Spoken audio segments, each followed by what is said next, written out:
પૌરાણિક કથાઓ અનુસાર માતા પાર્વતીના આદેશ પર ભગવાન ગણેશ મુખ્ય દ્વારની રક્ષા કરતા હતા। તે જ સમયે ભગવાન શિવ આવ્યા અને અંદર જવા લાગ્યા તો ગણેશજીએ તેમને અંદર જતા રોક્યા।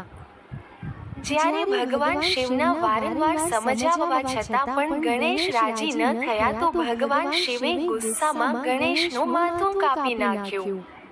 એટલામાં માતા પાર્વતી ત્યાં આવી ગયા। માતા પાર્વતીએ શિવને કહ્યું કે આ આપણો પુત્ર ગણેશ છે, તમે તેમને પુનર્જીવિત કરો। ત્યારે શિવે ગણેશજીને ગજાનન મુખ આપીને જીવનદાન કર્યું। બધા દેવતાઓ તેને પુનર્જીવન પ્રાપ્ત કરવાના આશીર્વાદ આપી રહ્યા હતા તો ત્યાં હાજર ચંદ્રદેવ ઊભા થઈને હસતા હતા। ત્યારે ગણેશ સમજી ગયા કે આ ચંદ્રદેવ તેમના ગજાનન મુખ પર હસી રહ્યા છે। ત્યારે ગણેશજીએ ગુસ્સે થઈને ચંદ્રદેવને શ્રાપ આપ્યો કે તમે કાયમ કાળા થઈ જશો। ગણેશજીના આ શ્રાપને કારણે ચંદ્ર દેવતા કાળા થઈ ગયા।